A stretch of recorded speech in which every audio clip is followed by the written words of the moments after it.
Hello बच्चों, स्वागत है सभी का एलिमेंट एड्यूटेक आपके अपने चैनल पर।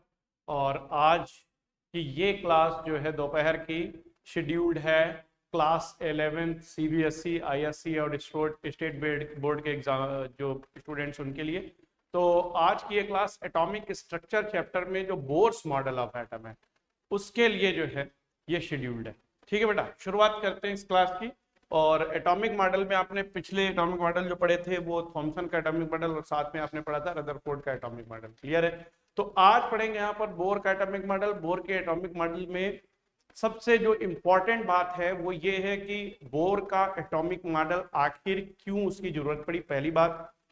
दूसरी बात ये होती है कि बोर एटॉमिक मॉडल का बेसिस क्या है, दो चीजें हैं।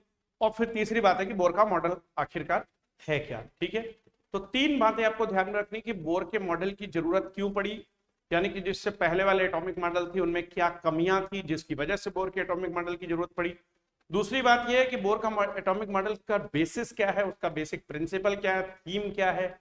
तीसरी बात है कि आखिरकार मॉडल है क्या। ठीक है, तो तीन चीजें आपको स्टडी करना है बहुत अच्छे से। तो आई होप सो कि आप सभी ने जो है चैनल सब्सक्राइब किया हुआ है और नोटिफिकेशन जो है सबके पास जाता ही है, तो इसलिए सभी बच्चे जो है लाइव आ जाएंगे क्लास में टाइम से ही। तो फिर हम शुरुआत करते हैं क्लास की। और अगर आपको पसंद आता है लेक्चर तो लाइक जरूर करिएगा और शेयर जरूर करिएगा बच्चों। ठीक है, तो शुरुआत करते हैं। यह है आपका अपना चैनल एलिमेंट एड्यूटेक, जिस पर क्लासेस चलती है क्लास 11th के लिए, क्लास 12th के लिए, इसके अलावा नीट के लिए प्लाज्मा बैच जो है चल रहा है इस समय, जिसमें कि आज टर्म जो है some basic concepts of chemistry जो टॉपिक चल रहा था, जिसके पहले पार्ट का एक यानी कि फर्स्ट लेक्चर हो चुका, आज सेकंड लेक्चर का टाइम है।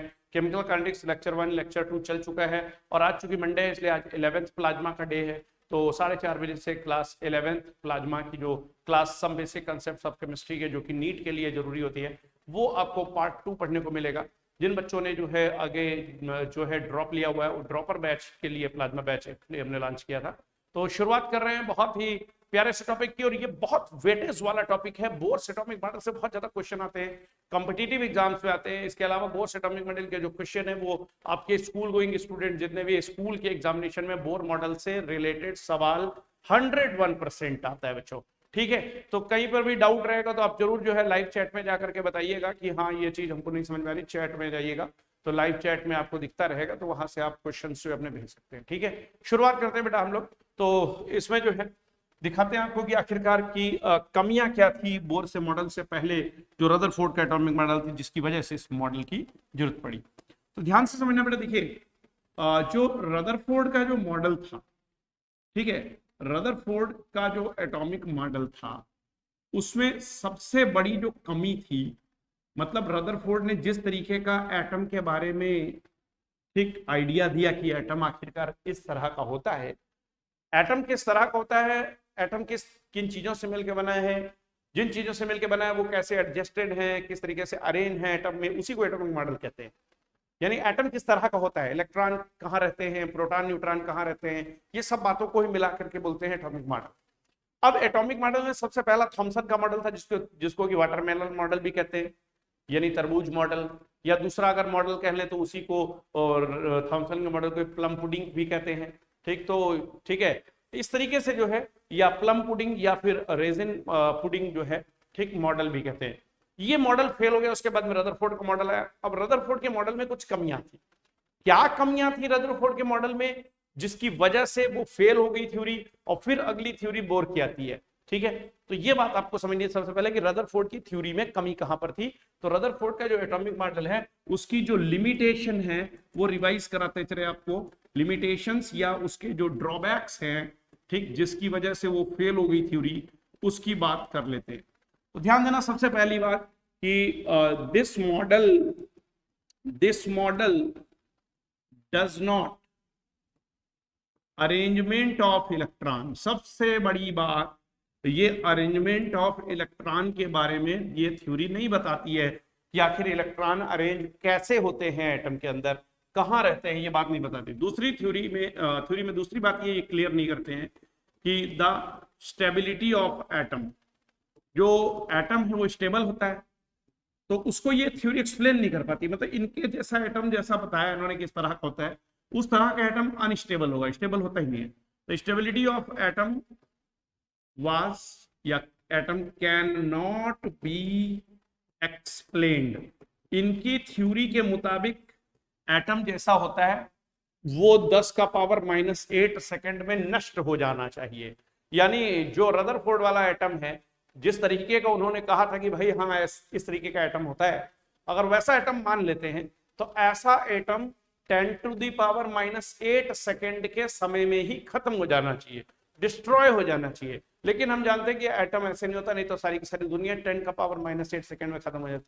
तो फिर इसका मतलब कि ये एटम स्टेबल आखिर है क्यों, इस बात का एक्सप्लेनेशन रदरफोर्ड की थ्योरी जो है नहीं कर पाती है। तीसरी चीज, जो लीनियर स्पेक्ट्रा है, linear spectra of atom can not be explained. जो एटम का स्पेक्ट्रा होता है उसमें लाइन होती है, यानी लीनियर स्पेक्ट्रम होता है, यानी डिसकंटिन्यूअस होता है। जबकि जो रदरफोर्ड की थ्योरी कहती है उसके मुताबिक जो एटॉमिक स्पेक्ट्रा होना चाहिए वो कंटिन्यूअस होना चाहिए, यानी कि उसके अंदर कहीं पर भी, ठीक है, डार्क लाइन नहीं पाई जानी चाहिए। तो ये थ्योरी इसको भी एक्सप्लेन नहीं कर पाती है कि आखिरकार उसमें एटॉमिक स्पेक्ट्रा में लाइन क्यों। तो ये तीन बहुत इंपॉर्टेंट महत्वपूर्ण पॉइंट है, इन तीनों पॉइंट को आपको माइंड में रखने हैं कि ये अरेंजमेंट ऑफ इलेक्ट्रॉन को डिस्क्राइब नहीं करता। दूसरी बात, ये रदरफोर्ड का मॉडल जो है स्टेबिलिटी ऑफ एटम नहीं बता पाता। तीसरी चीज, लीनियर स्पेक्ट्रा को डिस्क्राइब भी नहीं कर पाता। ये तीन चीजें जो है इसकी मेन ड्रॉबैक में के ड्रॉबैक है। अब हम लोग बढ़ते हैं आगे। आखिरकार बोर ने ठीक इसी जो, ठीक है, सारे के सारे प्रॉब्लम है इनको कैसे जो है रिजॉल्व किया। तो बोर ने ये भी बताया कि आखिर एटम स्टेबल क्यों है। बोर ने ये भी बताया कि ये मॉडल जो है, ठीक, जो ये नहीं बता पाए थे रदरफोर्ड की अरेंजमेंट ऑफ इलेक्ट्रॉन, वो भी करके दिया। इसके अलावा लीनियर स्पेक्ट्रा को भी बोर के मॉडल ने एक्सप्लेन किया। लेकिन फिर भी सबसे पहली बात ये हम करेंगे यहाँ पे कि बोर ने आखिरकार किन चीजों को आधार बनाया एटॉमिक मॉडल देने के लिए। तो सबसे पहली बात यह है कि जो नील्स बोर हैं, ठीक है, इनका नाम क्या है, पूरा नाम क्या है, नील्स बोर। तो जो नील्स बोर, ठीक, हैं, इनकी जो थ्योरी है, जो इनका मॉडल है, थ्योरी ऑफ एटॉमिक मॉडल, ठीक है, is based on Planck quantum theory. Planck की क्वांटम थ्योरी पर बेस्ड है। ठीक है, बात समझ गए होंगे मेरे ख्याल से बच्चे, जो मैंने ये बात यहां पर कही कि इनकी जो थ्योरी है, ठीक है, जो एटॉमिक मॉडल की इनकी थ्योरी है वो बेस्ड किस पे है, प्लैंक क्वांटम थ्योरी पे। अब ये क्या है प्लैंक क्वांटम थ्योरी, तो ये समझनी होगी पहले बात कि आखिरकार प्लैंक क्वांटम थ्योरी है क्या। तो देखिए, मूल बात यह है कि जो बोर थे, इन्होंने सबसे पहले इस बात पे जोर दिया कि आखिरकार एटम जब एनर्जी रिलीज करते हैं, मतलब एटम से ही एनर्जी रिलीज होती है क्योंकि इलेक्ट्रॉन एनर्जी रिलीज करते हैं। तो इलेक्ट्रॉन जब एनर्जी रिलीज करते हैं या इलेक्ट्रॉन जब एनर्जी एब्जॉर्ब करते हैं तो वो किस रूप में करते हैं, एनर्जी आती जाती किस रूप में, कौन से रूप में एनर्जी का आदान प्रदान करते हैं एटम के अंदर मौजूद इलेक्ट्रॉन। इस चीज पर सबसे पहले जोर दिया गया। क्यों, इस चीज पे क्यों जोर दिया गया, ये भी बात समझने वाली होगी। आखिरकार ये जो यहाँ लीनियर स्पेक्ट्रा वाली बात आ रही थी, इसका मतलब ये है कि एक, मान लो कोई एटम है, समझना इस बात को, कोई एक एटम, इस एटम में से एनर्जी रिलीज हो रही है, इस एटम में से एनर्जी रिलीज हो रही है, ठीक है। अब ये ऊर्जा रिलीज हो रही है इस एटम में से। इस रिलीज हुई एनर्जी को, ठीक है, हम जानते हैं कि ये इलेक्ट्रोमैग्नेटिक वेव के फॉर्म में होती है, एक तरीके की तरंग होती है इलेक्ट्रोमैग्नेटिक वेव। इसको अगर हम स्पेक्ट्रम इसका देखें, इसको स्पेक्ट्रोस्कोपी के द्वारा अगर हम देखें, इसका स्पेक्ट्रम अगर स्टडी करें, तो इसका जो स्पेक्ट्रम आता है वो इस तरीके का स्पेक्ट्रम आएगा। और उस स्पेक्ट्रम के अंदर इस तरीके का स्पेक्ट्रम आएगा कि ये जो पूरी पट्टी है, इसमें कुछ जगहों पर पट्टी के अंदर डार्क कलर की, ठीक है, लाइंस दिखाई देंगे। जो डार्क लाइन है, ठीक, उनको हम यहां पर थोड़ा सा डार्क लाइंस को इस तरीके से शो कर देते हैं कि भाई ये डार्क लाइन है। जहां पे ये दिखाई दे रही ग्रीन कलर की लाइन, ये डार्क लाइन है, ये डार्क लाइन है, ठीक है।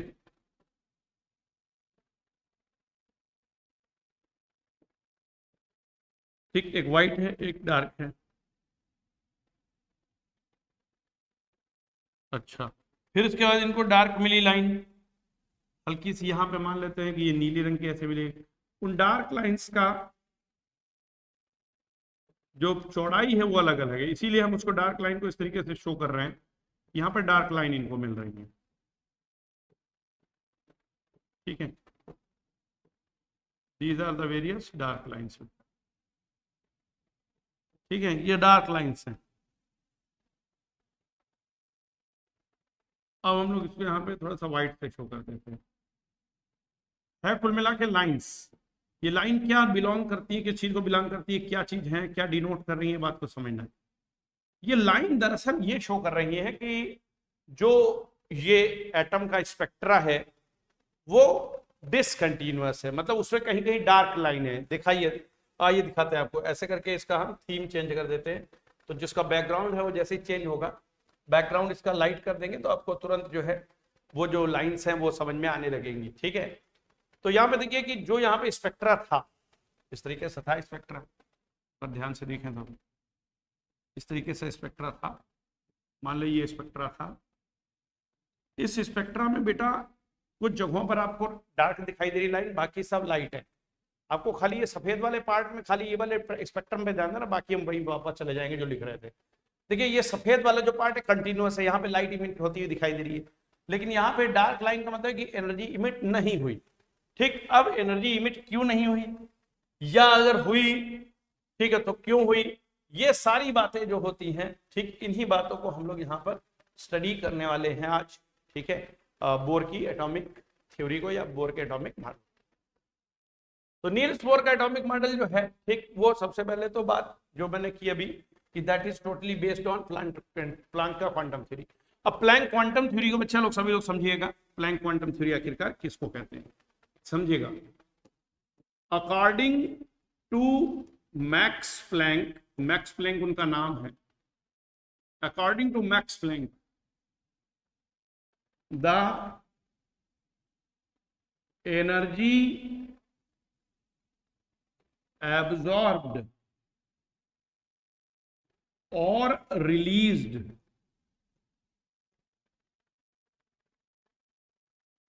energy absorbed or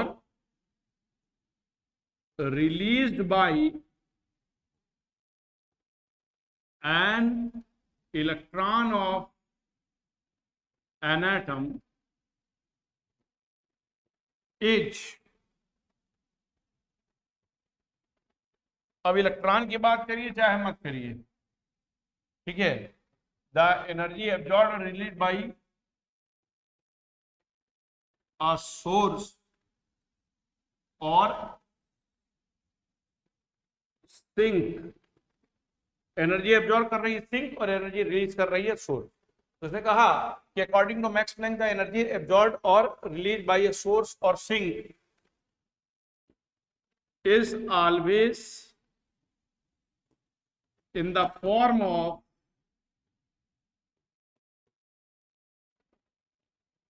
a bundle of energy or packet of energy called photons और क्वांटा। उनको फोटोन भी कहते हैं, उनको क्वांटा भी कहते हैं, जिनके रूप में एनर्जी या तो एब्जॉर्ब होती है या इमिट होती है। मतलब जब भी कोई सोर्स, जैसे ऊपर यहाँ पर कुछ लाइट्स लगी हुई हैं, लाइट की रोशनी मेरे पर पड़ रही है, तो ये जो लाइट से रोशनी निकल के आ रही है एक तरीके की एनर्जी है। तो मैक्स प्लैंक कहते हैं कि जो ये एनर्जी आ रही है, यानी जो लाइट मेरे ऊपर पड़ रही है, ये फोटॉन्स के रूप में आ रही है, वहां से आके फोटोन मेरी बॉडी पे आके गिर रहे हैं। ठीक, क्या गिर रहे हैं, फोटॉन्स। उसका दूसरा नाम क्या इन्होंने दिया, क्वांटा। अब इन्होंने कहा कि ये फोटोन दरअसल जो है ये पत्थर जैसे हैं कि वेव हैं कि क्या है। इन्होंने कहा कि फोटोन में, ठीक, अगर हम देखें तो फोटोन एक एनर्जी का बंडल या पैकेट है, ठीक है, बंडल ऑफ एनर्जी या पैकेट ऑफ एनर्जी है। यानी कि फोटोन जो है वो खुद भी जो है electromagnetic wave as well as particle की तरह बिहेव करते हैं। तो ये बात आप समझना है। तो ये वाली लाइन आप लोग लिख लेंगे, according to Max Planck the energy absorbed or release by ठीक है, a source or sink is always in the form of bundle of energy or packet of energy called the photons or quantum. ठीक, photons या quantum को कहते हैं. Now each photon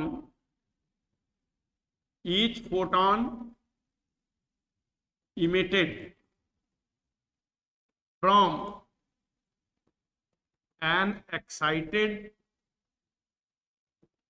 atom, ठीक है, each photon emitted from N excited atom का मतलब कोई एटम ग्राउंड स्टेट में था, यानी कि जिसमें आउटर मोस्ट इलेक्ट्रॉन जो है वो ठीक अपने एक पर्टिकुलर शेल में था, लेकिन उसको इतनी ऊर्जा दे दे बाहर से कि वो हायर एनर्जी लेवल में चला जाए, फिर वहां से जब वापस लौटेगा तो फिर ये रेडिएशन इमिट करेगा, ठीक, जो कि डुअल नेचर के रेडिएशन होंगे. वही बात होगी यहाँ पे.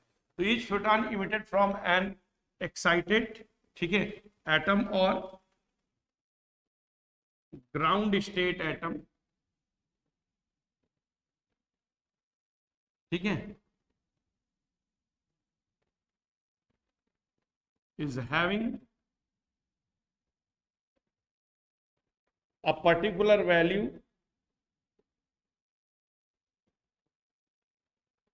for the particular transition. ये ट्रांजिशन शब्द कहां से आ गया? इसका तात्पर्य है कि कोई इलेक्ट्रॉन किसी एटम में किसी शेल में है तो उस शेल को छोड़ के दूसरे शेल में जाएगा तो इसको बोलते हैं क्या? ठीक, transition of the electron. Transition होना, ट्रांजिट होना, एक जगह छोड़ के दूसरी जगह चले जाना. तो मैक्स प्लैंक ने कहा कि जब भी कभी एक्साइटेड एटम से या, ठीक है, ग्राउंड स्टेट एटम, ठीक है, तो ग्राउंड स्टेट एटम की तो बात ही नहीं खैर आएगी, ठीक है, इज हैविंग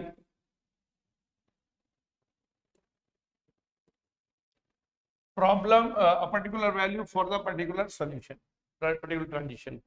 तो मतलब ये है कि जैसे मान लेते हैं, इस बात का मतलब क्या समझिएगा, फोटॉन्स होते हैं उसके फॉर्म में एनर्जी रिलीज होती है. जैसे मान लेते हैं कि यहाँ न्यूक्लियस है, उसके बाद पहला शेल है, ये दूसरा शेल है, ये तीसरा शेल है, ये चौथा शेल है. समझना बहुत ध्यान से. ये ए, ये एल, ये एम, ये एन, ठीक, ये न्यूक्लियस है. ऐसा समझा रहे, खाली रिप्रेजेंटेशन दे. तो आप समझिएगा कि इनका कहने का मतलब ये मैक्स प्लैंक का ये है कि जो इलेक्ट्रॉन है वो स्टेशनरी एनर्जी लेवल में घूमते हैं. पहली बात, स्टेशनरी का मतलब स्टेबल एनर्जी लेवल में घूमते हैं, स्टेशनरी कह लीजिए, स्टेशनरी एनर्जी लेवल. और जिन एनर्जी लेवल में इलेक्ट्रॉन एग्जिस्ट करते हैं, ठीक है, यानी स्टेशनरी, ठीक है, स्टेट में रहते हैं, तो उसमें इनकी एनर्जी ना तो घटती है ना बढ़ती है जब तक कि ये उसी स्टेशनरी एनर्जी स्टेट में रहते हैं. लेकिन जैसे ही ये ट्रांजिशन करके हायर एनर्जी लेवल में जाते हैं या जिस लेवल में उससे लोअर में आते हैं वापसी, यानी एक्साइटेड होने के बाद, तो फिर जो है ये ट्रांजिशन के दौरान ही एनर्जी इलेक्ट्रॉन रिलीज करते हैं. ये बात आपको ध्यान रखनी एकदम. जब तक ट्रांजिशन नहीं तब तक इलेक्ट्रॉन को एनर्जी रिलीज नहीं करेगा. Each photon emitted from an excited atom is having a particular value for the particular transition. Means due to transition,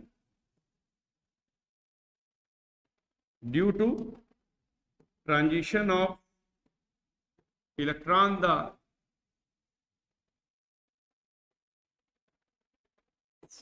energy is released in the form of photon या quanta. ठीक है, each quanta has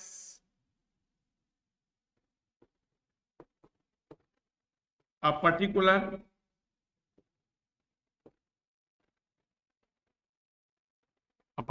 wavelength,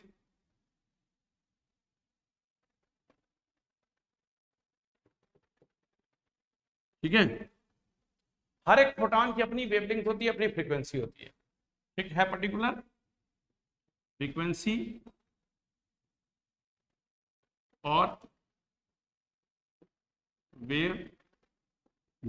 ये समझना, मतलब कि जब भी कभी एनर्जी रिलीज होगी, मान लेते हैं कि इलेक्ट्रॉन जो है, यहाँ आपको ऐसे दिखाते हैं चित्र से, मान लेते हैं कि इलेक्ट्रॉन ये एन एनर्जी स्टेट में है, एन एनर्जी स्टेट से वापस के में अगर आके वापस गिरता है, इस दौरान जब ये वापस ही आएगा तो यहाँ पे एनर्जी रिलीज होगी, वो जो एनर्जी है उसकी वैल्यू को ही कहा जा रहा है यहाँ पर कि वो जो एनर्जी है, ठीक है, वो एच सी बाई लेमडा या एच न्यू के बराबर होती है।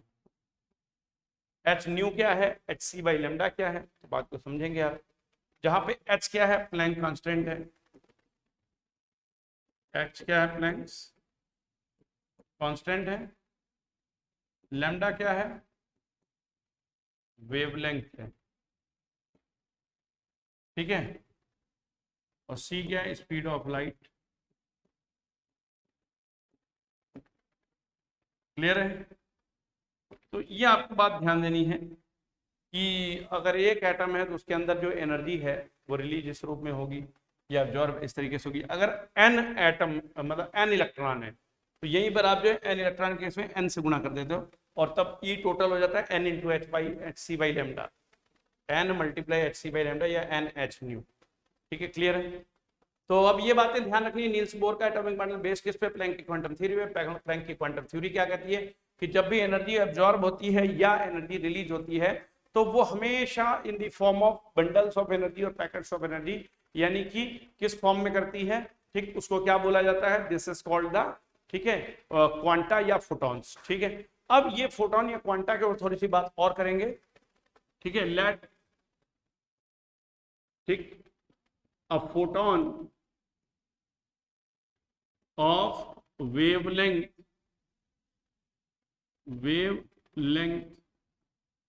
200 nanometre strikes to cesium metal surface, find the percentage, ठीक है, क्या कह रहे हैं, एक second. Let a photon of wavelength 200 nanometer strike to certain metal surface, ठीक है, find the energy absorbed by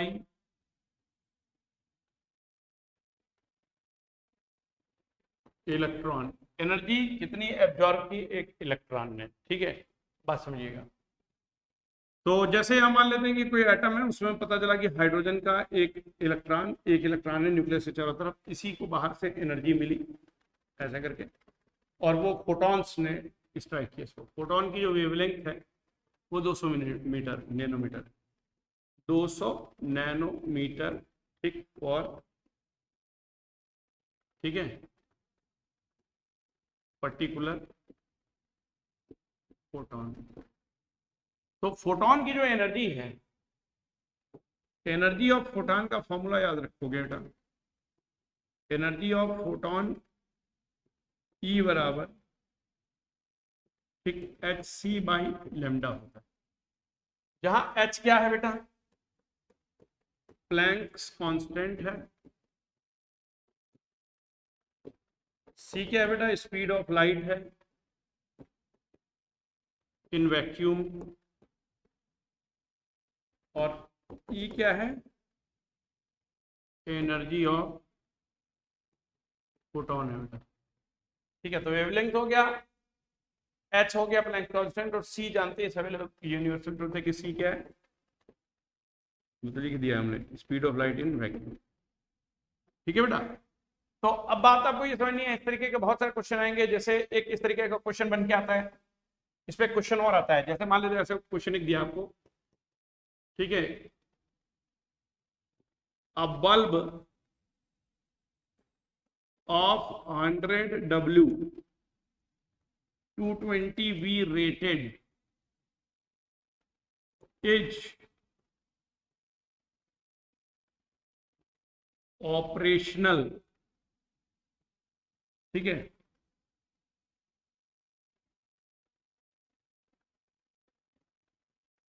is operational, find the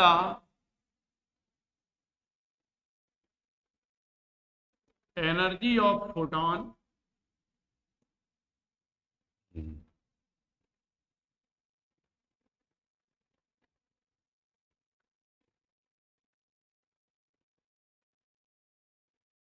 find the energy of photon जो स्ट्राइक कर रहे हैं, ठीक, या निकलते हैं किसी सोर्स से जो फोटॉन, की एनर्जी को बताना है। ठीक है, तो यहां लिख लेंगे वाइल वेवलेंथ ऑफ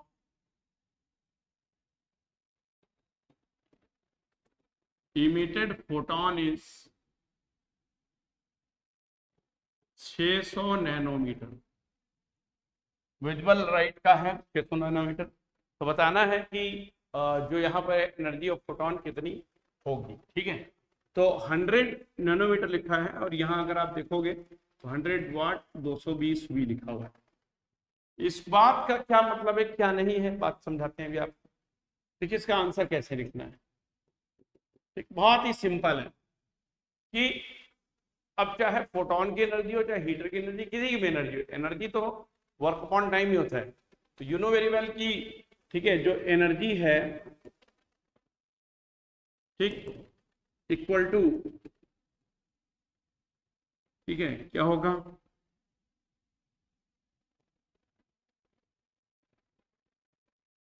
यहां हम ऐसे लिख लेते हैं, एनर्जी ना लिख करके दूसरी चीज लिखते हैं। यहाँ पे हम ऐसे लिखेंगे बेटा कि जो पावर है वो हमेशा वोल्टेज बाई चार्ज को रखता है।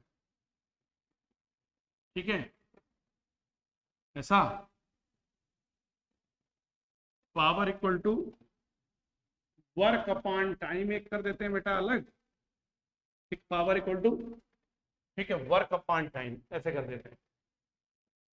और ये बात हम बहुत अच्छे तरीके से जानते हैं बेटा कि वर्क W होता है, टाइम T है, पावर को P से शो करते हैं। तो जो वर्क होता है वो हो जाएगा P इंटू टी, और ये होता है equivalent to energy. Equivalent to energy, energy के ये इक्विवेलेंट होता है बेटा। ठीक है, तो अगर हमें यहाँ पे एनर्जी ऑफ फोटॉन पता चल जाए तो उसकी वेवलेंथ से नंबर ऑफ फोटॉन निकाल लेंगे। Find the energy of photon and number of photons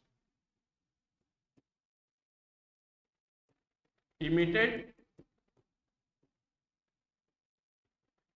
per second. अच्छा सवाल है। तो सबसे पहले हम वर्क निकालेंगे। तो वर्क P इंटू टी होता है। P आप जानते हैं कि 100 वाट है। 1 वाट का मतलब है joule by second into time की अगर बात करेंगे तो 1 सेकेंड की बात करते हैं। तो 100 जूल बाई सेकेंड या जूल सेकेंड इनवर्स हो गया। डन। अब ये वो एनर्जी है जो टोटल एनर्जी ऑफ फोटॉन है। तो ई टोटल जो होता है वो NHC बाई लैम्डा होता है। NHC बाई लैम्डा, एन का नंबर ऑफ फोटॉन्स है। ई टोटल हमारी जो है वो आ गई 100 जूल। ठीक है, सॉरी क्या हो गया, ये इसकी यूनिट जूल सेकेंड यूनिट थोड़ी रहेगी, वो तो जूल सेकेंड यूनिट तो पावर की थी। अभी तो यहाँ पे जूल बाई सेकेंड और इंटू 1 सेकेंड है, तो 1 सेकेंड से 1 सेकेंड कट जाएगा, जूल बचेगा। तो 100 जे बराबर n मल्टीप्लाई h की वैल्यू याद रखेंगे बच्चे 6.626 into 10 to the power minus 34 into c की वैल्यू जानते हैं, speed of light in vacuum 3 into 10 power 8, और लैम्डा की वैल्यू हम लोग देख रहे हैं 600 नैनोमीटर। 1 नैनोमीटर में 10 to the power minus 9 metre होते हैं। ये हमने लिख दिया। अब बचा क्या हमारा बेटा, n का वैल्यू कैलकुलेट करना। तो 600 गुणे 10 का पावर माइनस 9 इंटू 100, इससे ऐसे क्रॉस मल्टीप्लाई करना बराबर क्या आएगा, n multiply 6.626 10 to the power minus 34 into 3 into 10 to the power 8। तो बस n जो आएगा, ठीक है, ये यहाँ पे डिवीजन में है बेटा, ये बेटा यहाँ पे डिवीजन में आएगा 600 गुणे 10 के पावर माइनस 2 गुणे 100 बराबर इसके है। ठीक है, बात समझिएगा। और ये जो n है ये बराबर क्या आ जाएगा बेटा, 600 गुणे 10 के power minus 9 divided into 100 divided by 6.626 गुणे 10 की पावर 8 गुणे 3। ये आ जाएगा n का वैल्यू, यानी इतने सारे फोटॉन निकलेंगे बेटा। इसको हम लोग जो है कैलकुलेशन कर लेते हैं। 3 से ये कटेगा मेरे ख्याल 200 बार, ठीक है, और 200 बार कटेगा तो इसके बाद यहाँ पे इसको 2 टाइम इसको उड़ा देते हैं। 3 बन जाती है, 2 जैसे 2 3 जा 6, ठीक है, 2 8 जा सॉरी 2 1 जा 2, 3 बन 3 आ जाएगा, 2 से काट रहे हैं तो 1, और ये 3 आ गया, तो 3.313 आ गया 2 से कैंसिल करने में बेटा। अब अगर देखोगे तो ऊपर में कितना बच रहा है, अगर आप ध्यान से देखो तो 10 टू द पावर, ठीक है, जो है माइनस का 9 है। और यहाँ पे एक बात ध्यान देना बेटा, नीचे में यहाँ पे 10 का पावर माइनस 34 भी था, ठीक है, तो 10 का पावर माइनस 34 को 10 के पावर 8 को लिखेंगे, सॉल्व करेंगे तो 10 पावर माइनस 1 ऊपर बचता है, और ये ऊपर जाएगा तो जाके प्लस का हो जाएगा। इस 10 पर 34 प्लस में से एक माइनस वैल्यू जो है वो घट जाएगी, ठीक है, कितनी, -9। जैसे ये कहने का मतलब है कि 10 ये 100 है, 100 10 का पावर 4 हो गया, 10 पर -5 बचेगा। अब ये ऊपर जाएगा तो ये प्लस का हो जाएगा, तो ठीक है 10 पर 5 और ये 34 है, तो 34 में से 5 जो है आपको माइनस करना होगा, ठीक है, 5 आप माइनस कर दिए, जब 5 माइनस करेंगे 34 में से तो ठीक है वो बचता है कितना 20, ठीक है 9। जैसे ये कहने का मतलब इस तरीके से कर रहा हूँ मैं, ठीक है, 10 टू पावर 8 आप देख ही रहे हो, ठीक है, और 10 टू पावर -9 देखो, ये ऊपर जाएगा तो प्लस का हो जाएगा, 10 पावर -17 हो जाएगा, 17 आ जाएगा, और ये 100 है वो 100 है 4 हो गया, तो 10 टू पावर 13 रह गया, ठीक, माइनस का। इसको देखेंगे 10 का पावर -13 डिवाइडेड बाई, ठीक, 3.313 into 10 to the power -34 into 10 to the power 8, ठीक, 8 वाला तो खैर हो गया है काम, तो लिखने का मतलब नहीं।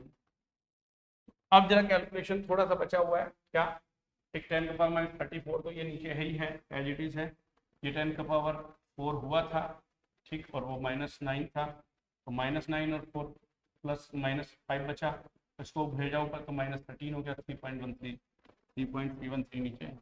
कैलकुलेटर से कैलकुलेट करते हैं बेटा फटाफट। यहाँ पर आप वैल्यू देख पा रहे होगे कितनी है, ठीक है, 10 पर -13 है, नीचे 3.13 है, तो 1 डिवाइडेड बाई 3.313, तो ये 0.3018 है इंटू, अब 10 का पावर -34 हो जाएगा, प्लस का 34 हो जाएगा, और 34 में से 13 माइनस हो तो बचेगा 21, तो ये आपका इसको राउंड ऑफ करके 3.018, मतलब उस तरीके से उस फॉर्मेट पे ले जाके सिग्निफिकेंट फिगर के टर्म या साइंटिफिक नोटेशन। तो इसमें देखेंगे हम डेसिमल के इधर किसका के लेके राइट को, तो राइट जितना प्लेस ले जाएंगे उतना नेगेटिव में पावर मल्टीप्लाई होती जाएंगे, तो 1 प्लस क्या था 10 पावर, ठीक, कितना हो जाएगा 22, ठीक है, 10 पावर -1 होगा, सॉरी, तो 22 ना होगा, 10 पावर 20 रह जाएगा, ठीक है, 10 टू द पावर 20 बेटा। इस तरीके से आपका क्वेश्चन का आंसर आ जाएगा, ठीक है, तो ये आपने देखा एक क्वेश्चन प्लैंक की क्वांटम थ्योरी का।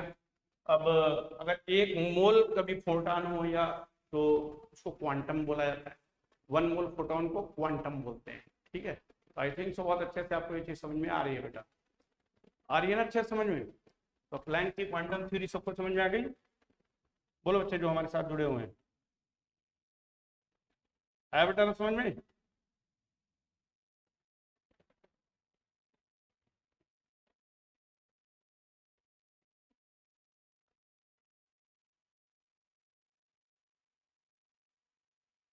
आया बेटा समझ में।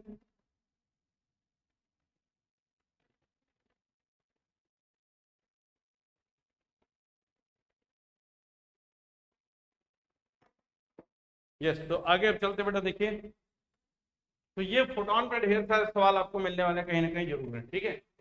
अब मान लेते हैं आता है ऐसा कि a photon of wavelength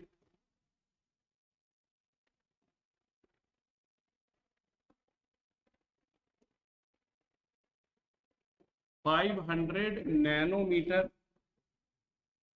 strike to a metal surface, find the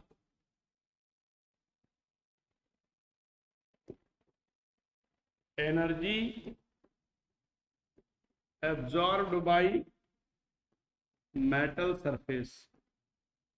metal surface कितनी एनर्जी को एब्जॉर्ब करेगा, यानी फोटोन में एनर्जी कितनी, सीधे सीधा पूछा गया एक क्वेश्चन। तो हम जानते हैं कि वी नो दैट, ये हम सॉल्यूशन करवा रहे हैं का इसी क्वेश्चन का, ठीक ठीक ऐसे कर लेंगे कि वेवलेंथ लैम्डा बराबर 500 नैनोमीटर, ठीक है। Energy is to be calculated, ठीक है। तो E बराबर क्या आ जाएगा, h e by lambda. H की वैल्यू फिक्स होती है 6.626 × 10⁻34, और जो स्मॉल सी देख रहे हो आप यहाँ पे, इसकी value speed of light in vacuum 3×10⁸ divided by lambda जो है आप मीटर में लिखेंगे तो 500 नैनोमीटर × 10⁻9 मीटर आ जाएगा। तो 10⁻⁻9 है, 8 के ऊपर -9 है, नीचे 17 हो जाएगा। और इसको लिख सकते हैं 6.626 10⁻34 इंटू 10⁻17 इंटू 3/500, ठीक है। तो ये चीज़ है, अगर आप ध्यान से देखो तो। अब इसमें क्या हो रहा है, ये अगर आप डेसिमल हटा देते हो, 3 जीरो आगे बढ़ता, 3 और 2 5 जीरो और ऊपर पहुंच जाएंगे, लेकिन वो माइनस के होके पहुंचेगा, तो ये -39 कर देगा। 5 अगर जोड़ेंगे तो -39, उसमें जोड़ेंगे 17 तो ठीक है, माइनस का 22 बचेगा। तो 6 6 2 6 × 3 × 10⁻22 डिवाइडेड बाई, ठीक है, 5 से इसको कैंसिल कर दिए, 5 बन जा 5, 5 3 जा 15, एक बचेगा, 5 2 जा 10, ये 2 बचेगा। और यहाँ अगर देखें जब 5 5 जा 20, 5 डेसिमल लगेगा, 5 2 जा 10, ठीक है। तो अब इसको करेंगे बेटा ऐसे, 3 2 जा 6, 3 5 जा 15, 3 5 3 जा 6 और 7, और 3 3 जा 9, और 3 बन जा 3, ठीक है। ये हमारा बेटा आ गया, ठीक है। अगर देखा जाए तो ये मल्टीप्लाई करके आ गया वैल्यू, और 10 का पावर 22। अब अगर हम चाहें तो डेसिमल को लेफ्ट किसका है, 3.9756 इंटू 10⁻22 है, 1 2 3 4, 1 2 3 4 डिजिट आपने लेफ्ट लेकर के आ गए, तो 10⁻4 लिखेंगे इंटू 10⁻22 लिखेंगे, तो 3.9756 इंटू 10⁻, ठीक है, ये आ जाएगा आपका 26 बेटा। तो इतना जो है एनर्जी है, इतने जूल एनर्जी है एक उस फोटोन में जिसकी वेवलेंथ 500 नैनोमीटर है, ठीक है। तो ये बात आपको ध्यान रखनी है कि फोटो इलेक्ट्रिक इफेक्ट आखिरकार, और ये सॉरी, ये आपको याद रखना है कि आखिरकार फोटोन, ठीक है, जो होते हैं उनमें एनर्जी कैसे देखी जाती है, या मैक्स प्लैंक की क्वांटम थ्योरी क्या है, ठीक है। अब इस पर बेस्ड ही जो है नील्स बोर बात करते हैं बेटा। अब जो बोर एटॉमिक मॉडल है, अब जो बोर्स एटॉमिक मॉडल की मुख्य विशेषताएं हैं, उन्होंने कहा कि electrons do not remain in any orbit, rather maximum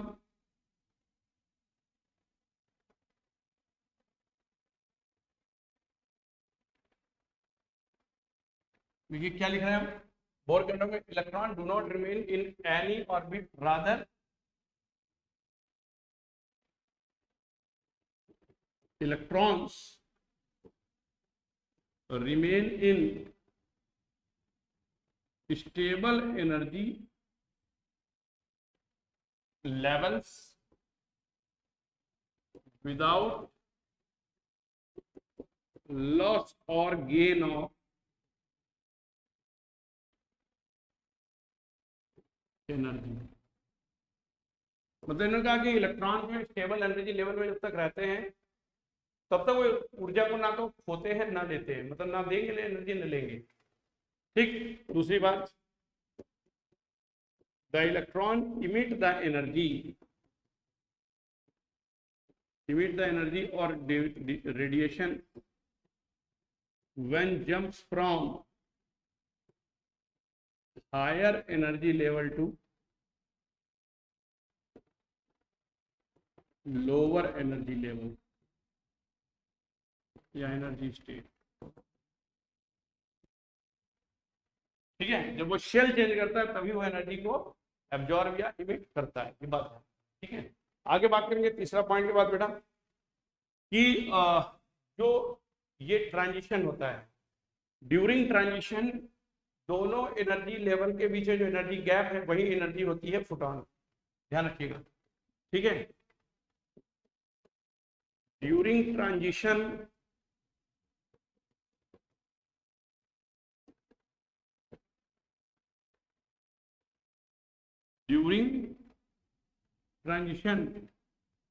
the energy is always released by system। ठीक है, during transition the energy is always release by system when it occurs from higher energy level to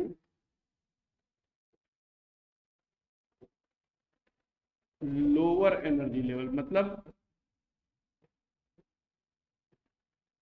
कि जब electron higher energy level से lower energy level पे jump करते हैं तो jump करते समय वो एनर्जी हमेशा रिलीज करेंगे, और जब लो से हायर एनर्जी लेवल में जाएंगे तो एनर्जी हमेशा एब्जॉर्ब करेंगे।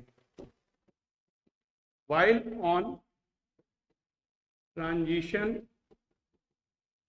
from lower energy state to higher energy state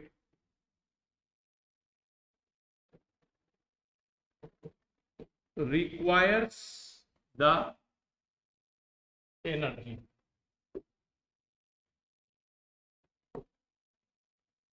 यदि ये बात समझ आ गई, स्टेबल एनर्जी लेवल में घूमते हैं बिना लिए एनर्जी तब तक जब तक कि वो ट्रांजिशन ना करें। जब ट्रांजिशन करते हैं हायर एनर्जी लेवल से लोअर में तो एनर्जी को रिलीज करते हैं, और during the transition of energy अगर वो एनर्जी रिलीज हो गई, ठीक है, और रिलीज ठीक बाय सिस्टम, रिलीज सिस्टम किया, सराउंडिंग में हीट चली गई, जो भी एनर्जी है, ठीक है। तो ये चीज बात ध्यान रखें, इट अकर्स ठीक from higher energy level to lower energy level. While on transition on lower energy to higher, अगर आप लो से हाई में जाना चाहते हैं, सेकंड सेल से पांचवें सेल में जाना चाहते हैं तो आपको बाहर से एनर्जी देनी पड़ेगी, ये बात ध्यान रखिए। चौथा पॉइंट लिखेंगे, चौथा पॉइंट ये लिखेंगे, the number of electrons in a given energy level is 1। ये खास बात है, बोर का मॉडल खाली सिंगल इलेक्ट्रॉनिक स्पीशीज के लिए ही लागू हुआ, या ऐसे एलिमेंट कोई डिस्क्राइब कर पाए जिसमें सिर्फ एक इलेक्ट्रॉन होता है। तो ये मॉडल जो है एप्लीकेबल है only for single electron system.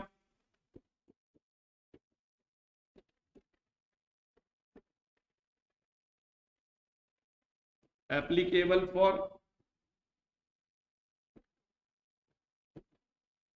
Single electron system. ठीक, अगर एक से ज्यादा इलेक्ट्रॉन हो गए तो बोर का मॉडल उसको एक्सप्लेन नहीं कर पाता है, उसके स्पेक्ट्रा को, उसकी बाकी सब कोई भी पैरामीटर वो एक्सप्लेन नहीं कर पाता है बोर का मॉडल, अगर जो है एक इलेक्ट्रॉन से ज्यादा वाली स्पीशीज हुई। तो कौन सी ऐसी स्पीशीज जो इसको फॉलो करती है? ध्यान देखिए, हाइड्रोजन फॉलो करता है, He पे एक प्लस लगा दे, इसमें एक ही इलेक्ट्रॉन है, फॉलो करेगा। लिथियम के अंदर 3 इलेक्ट्रॉन है, 2 प्लस चार्ज लगेगा, मतलब 1 इलेक्ट्रॉन रहेगा, ये भी करेगा। ऐसे बेरिलियम के ऊपर आप जानते हैं 4 प्लस होता है, तो 3 अगर उसमें प्लस लगा देंगे, 3 इलेक्ट्रॉन चुनेगा तो भी करेगा। ठीक है, तो इस तरीके से अगर आप देखोगे तो ठीक है, ये सिंगल इलेक्ट्रॉन स्पीशीज जो होती है वो हमेशा जो है बोर के एटॉमिक मॉडल को एक्सप्लेन कर पाने में सक्षम होती है। ठीक है, जो जैसे एक इलेक्ट्रॉन से ज्यादा इलेक्ट्रॉन की स्पीशीज आती है तो बोर का मॉडल जो है वो बेटा ठीक एप्लीकेबल नहीं होता, ये बात बहुत अच्छे से याद करें।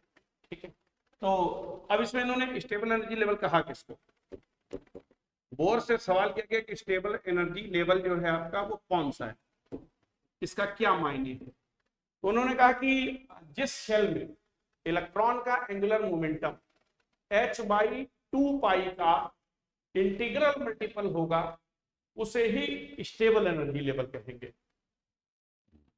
बात ध्यान समझेंगे, the energy level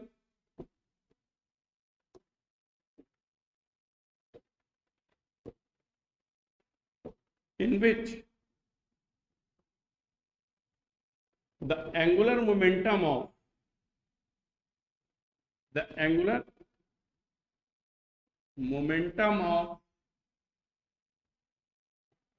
electron is equal to or greater than h/2